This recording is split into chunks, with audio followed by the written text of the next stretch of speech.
Alors, on revient à un débat qui a déjà commencé tout à l'heure. Carrément. L'animatrice me reprochait d'avoir débuté l'échange avant même le coup d'envoi. Carrément.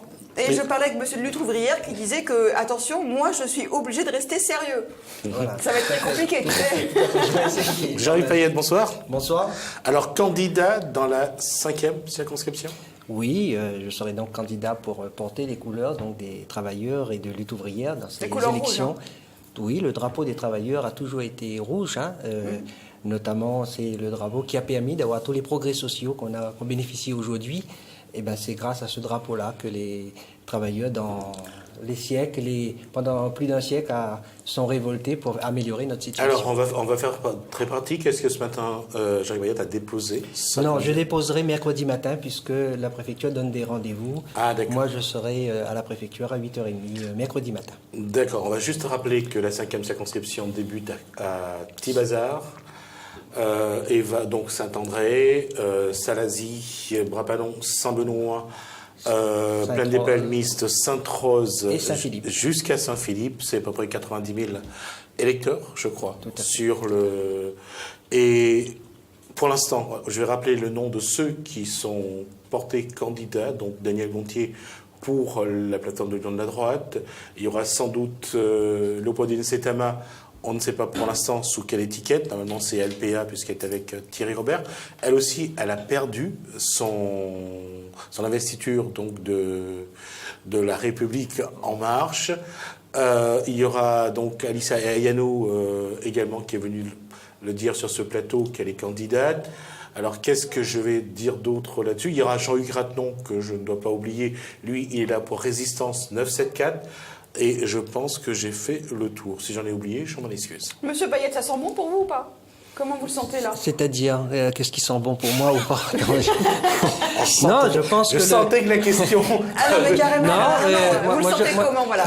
Moi, je suis un militant. Hein. Oui, je sais, on a eu l'occasion de discuter plusieurs fois. Un militant contre l'injustice, contre cette société capitaliste qui écrase les travailleurs, qui fait qu'aujourd'hui, dans notre pays, il y a un petit pays comme ça avec 180 000 chômeurs. Hein, et on n'est pas révolté contre ça. Moi, je suis révolté contre ça. Et depuis ma tendre enfance, moi, j'ai milité à l'adolescent contre l'apartheid, etc. Et j'espère, jusqu'à ma mort, continuer à combattre toutes les injustices. Ça fait combien de temps que vous vous battez vraiment comme ça? Ah ben je suis tombé dedans quand j'étais petit, mais je veux dire depuis mon adolescence, oui, je suis militant. J'ai participé aux manifestations contre l'apartheid, etc. Et après, depuis l'âge de 18 ans, donc je suis militant de lutte ouvrière. Ça remonte un peu, ouais. La question, je vais revenir sur le second tour de la présidentielle. Jean-Yves Payette a choisi un candidat au second tour de la présidentielle? Ah non, nous on n'a pas voté, nous on a dit à nos proches, surtout pas la connerie de Le Pen, mais certainement pas Macron non plus. Je pense que la politique qui va être mise en place par Macron, il y a un camarade qui me demandait, oui, mais est-ce que Macron va pouvoir faire ce qu'il a promis de faire? Je veux dire, c'est le seul président de la République qui va pouvoir facilement, si rien n'est fait par les travailleurs justement, si on prépare pas la lutte, eh ben oui, il va pouvoir appliquer parce que c'est le prolongement de la retraite, c'est la baisse des salaires, etc. Je pense qu'aujourd'hui... Il garde la retraite à 62 ans. Il a dit qu'il ne veut pas... Il garde la retraite à 62 ans, sauf que ce qu'on ne dit pas, hein, c'est que tous ceux qui ont mon âge, c'est-à-dire 50 ans... Et, c'est pas vrai, vous montez, vous n'avez pas voilà, plus, non? Non. J'ai que ça. Mais donc le souci, c'est que l'année dernière, au mois d'août, les personnes comme moi sont passées en retraite pleine à 67 ans. Hein, même si on arrive avec nos temps de cotisation à 62 ans, on partira à notre retraite pleine à 67 ans, parce que tout simplement, la retraite complémentaire, qui fait une grosse partie de la retraite, a été repoussée jusqu'à 67 ans. Il vous reste 17 ans? Il me reste 17 ans, et le problème, je pense à tous ces travailleurs qui sont des ouvriers agricoles, qui sont des maçons, qui sont des chauffeurs de bus, tous ceux qui travaillent avec une pénibilité. Voilà, voilà, écoute, le problème, c'est et même, je veux dire, même dans des métiers où on considère que c'est pas forcément pénible, comme l'enseignement ou les aides-soignantes, etc. Ce sont à un moment donné, on n'est pas tous fait pareil. On peut être usé à 60 ans, à 62 ans. Et dans une situation de chômage aussi élevée, il est quasiment criminel d'obliger les gens de travailler jusqu'à 67 ans et alors que des jeunes sont en chômage. Effectivement, il faut faire une différence entre un comptable, entre guillemets, même si ça peut être très compliqué et que physiquement ils sont pas carré comme quelqu'un qui fait des toitures et qui travaille dans le bâtiment. D'accord, mais tout à fait. À 60 ans, il ne peut pas monter à 65 ans sur tout le à fait. toit C'est d'une pour ça baraque. qu'il faudrait permettre à ceux, regarder l'état de santé de la personne, même à 50 ans, je peux dire, il y a des gens qui sont usés, qui ont des handicaps lourds et qui peuvent plus exercer leur métier. Maintenant, le vrai problème, maintenant le qui a été remis en cause par honnêtement, je pense que ça sert strictement à rien. C'est pas que ça sert à rien, on a enlevé des pouvoirs de la médecine du travail et Macron va continuer dans ce sens. C'est pour ça qu'il faudra préparer les luttes, parce que nous, si on est candidat, c'est pas pour être élu. Ça sert à quoi la médecine du travail aujourd'hui? La médecine du travail permet je veux quand bien même quand les gens n'avaient plus accès ni aux médecins généralistes, ni à le médecin du etc. Le médecin du travail permettait notamment de protéger les salariés qui étaient en danger. Aujourd'hui, le droit, enfin le pouvoir du médecin du travail a été réduit.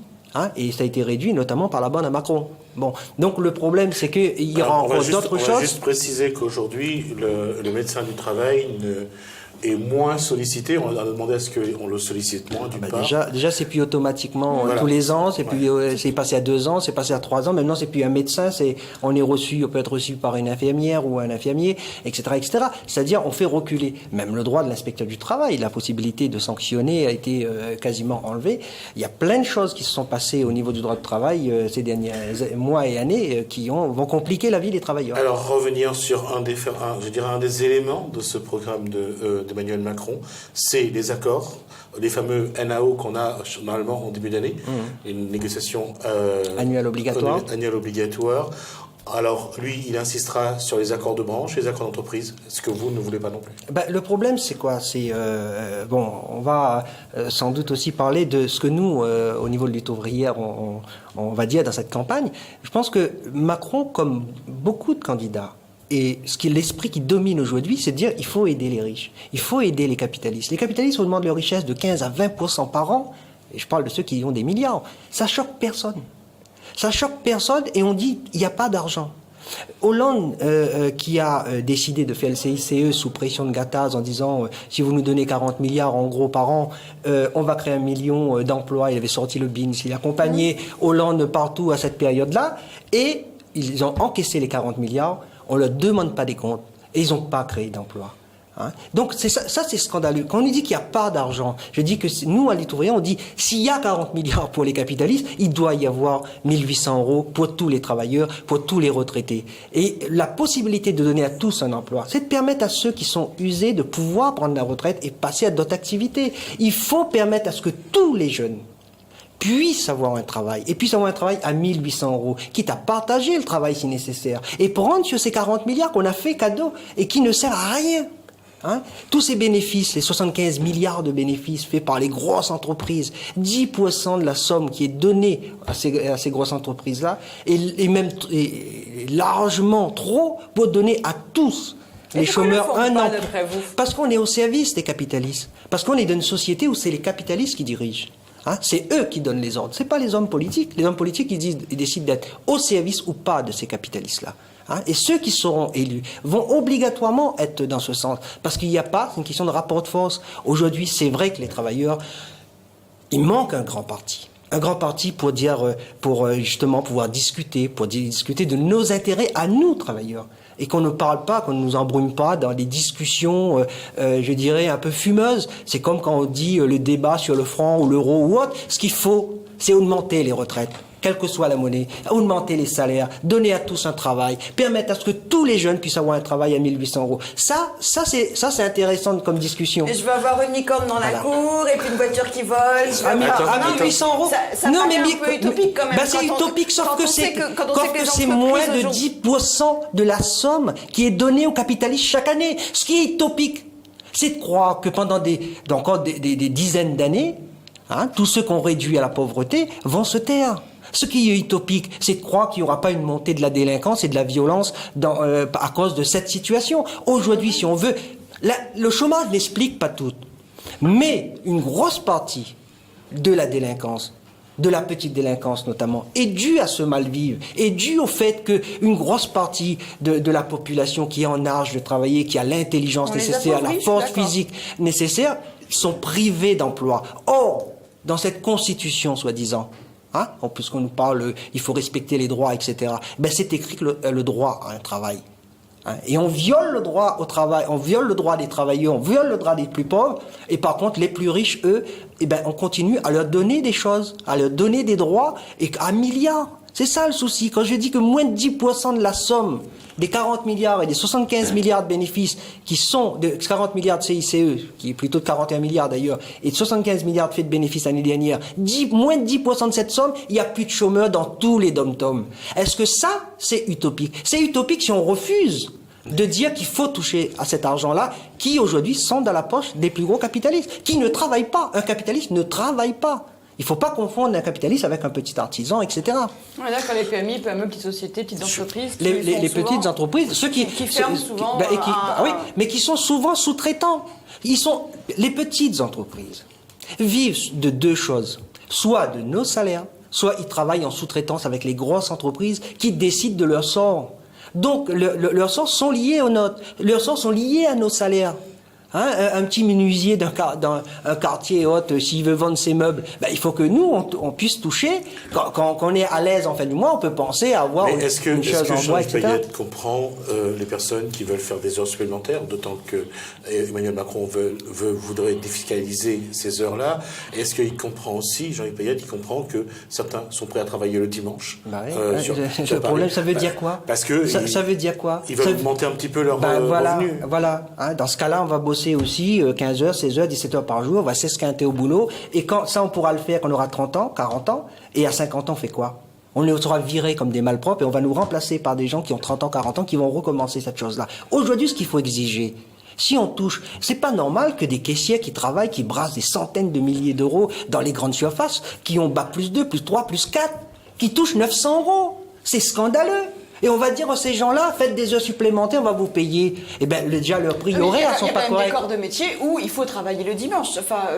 C'est tout à fait. La restauration, par exemple, je sais que je suis d'accord que dans l'hospitalité. Et me dites pas, on peut pas le faire parce que, surtout, on n'a jamais dit ça. Surtout les entreprises qui ouvrent le dimanche, en tout cas en restauration, c'est pas ça la question. Ne soient pas obligés de payer en plus leurs employés parce que ça rentre dans le cadre de la convention collective. On est d'accord. Non. Il y a deux choses.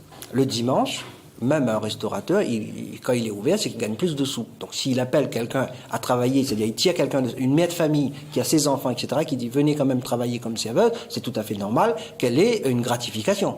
C'est ça qu'on parle. Bon, de toute façon, nous, le problème d'être contre. Aujourd'hui, c'est pas le souci pour la restauration parce qu'ils travaillent le dimanche, ils sont pas payés en plus. Ouais, justement. Donc le problème, c'est pas une question du dimanche, c'est pas ça le souci.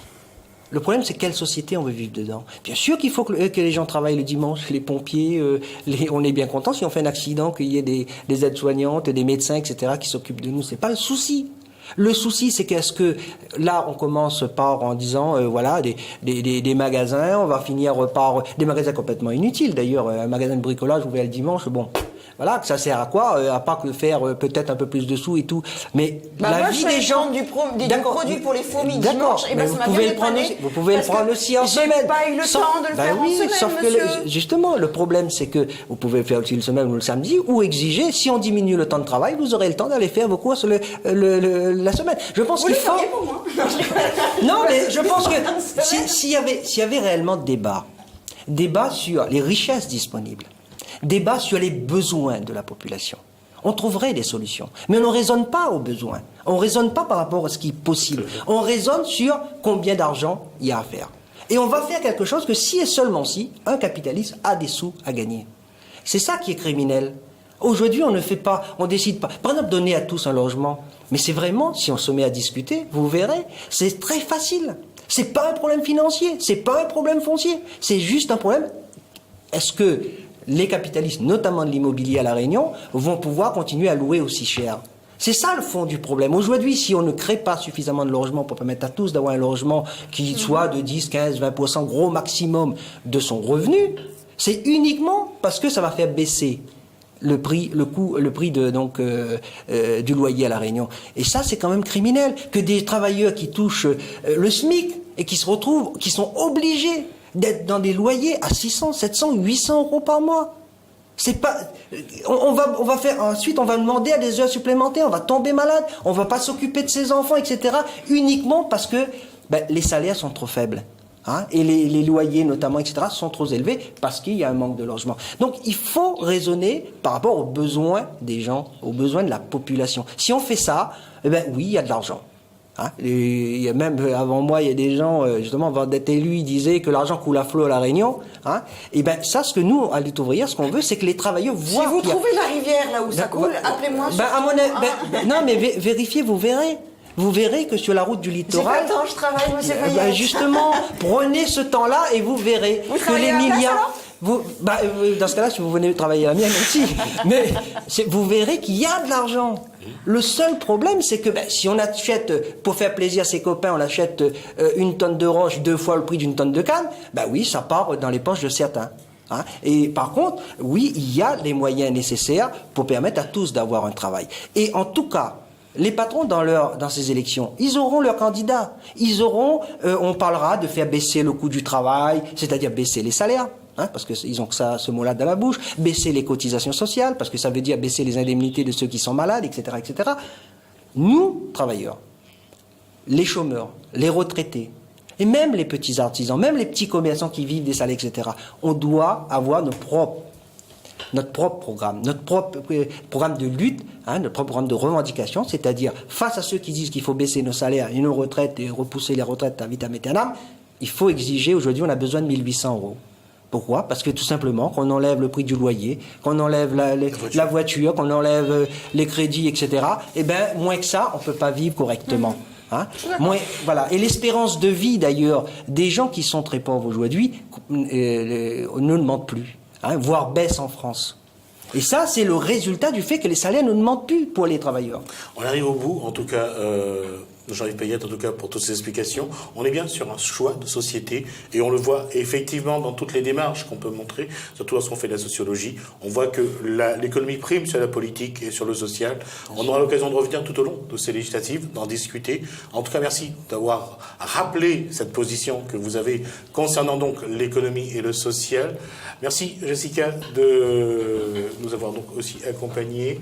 On va nous se retrouver demain. On va tout au long, jusqu'au 18 juin, on mettra en tout cas beaucoup d'émissions politiques, on en parlera beaucoup, on verra un petit peu quelle société ceux qui sont candidats d'abord et ceux qui seront élus ensuite veulent donc pour La Réunion, et même s'ils le veulent, savoir comment ils vont pouvoir le faire, parce que d'une façon ou d'une autre, il ne s'agit pas seulement d'être élu, mais il faut aussi savoir ce qu'on va faire à l'Assemblée nationale. Je vous dis à demain, commencez bien votre soirée sur Télécrase. Si vous le voulez bien. Merci. Hop là.